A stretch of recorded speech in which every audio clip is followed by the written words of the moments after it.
because I watched your hour before this, and I watched like inside jokes too, and it was fun to just sort of like, you know, see all that, and then some of the material in that going into your hour. Like, Right.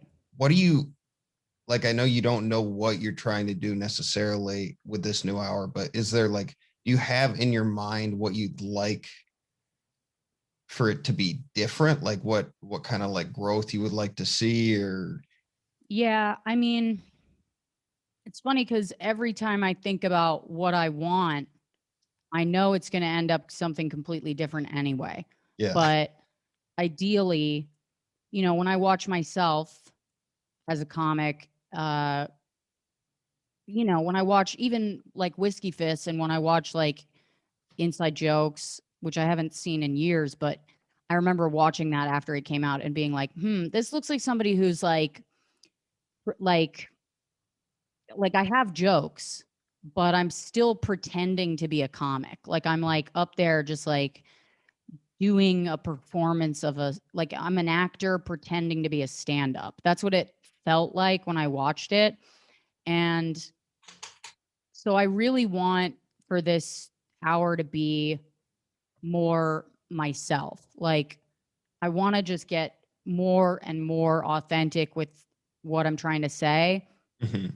Um I want to get comfortable with like I don't want to say silence, but I want to be able to sit in a moment that is uncomfortable without lashing out at an audience and being like, you guys don't fucking get it, or like I'm too fucking edgy for you. I don't want any of that. I want to be able to have a real um exchange with the audience. And that's kind of what it feels like I'm definitely having that. I just don't know if it's fucking funny. So like, I'm talking about depression and what that feels like because I definitely got depressed um either during the pandemic or during or after my special came out. And so I'm talking about it Mhm. because when you're depressed, your life is very small and all you're really thinking about is like how you feel and how you can get out of it and what. And then there's moments of depression that are really kind of freeing, like I'll watch the news and like nothing hurts. I'll just watch the news and it's like It's such a weird thing. it Like doesn't even major bother me. depression, it What's is that? like major depression. I mean, you went through, I don't want to like, you know, spill anything on what you went through personally, but like you had some big stuff going on in addition to the pandemic.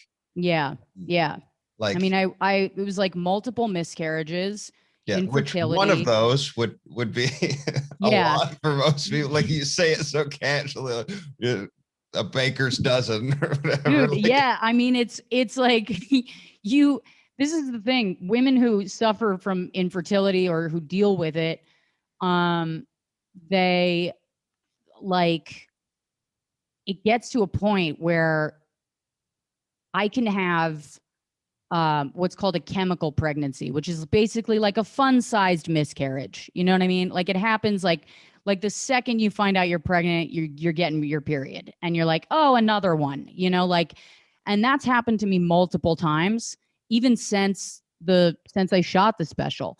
So I'm just like, it feels a lot like the entertainment industry in that you build up a lot of hope and expectation, and then the next thing you know, oh, that project's not happening.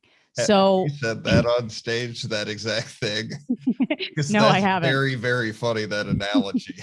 Like it, and it's it, true. It is it like, is. It is. It's that. And it's like I'm already in the entertainment industry. So now it's like to have it happening in my own fucking body. yeah, getting fucked It's, both ways. I'm like, this is a nightmare. So I'm trying to talk through that. And in the meantime, I'm still going through it. So maybe it's not as funny right now because it's still fresh, but I don't know what else to talk about. Like this is where I'm at. a part of me wants to drop it all and do jokes about, you know, how my husband doesn't put the fucking toilet seat down and just hack it up for the next 10 years and Yeah. do shit that I know is going to like sell out.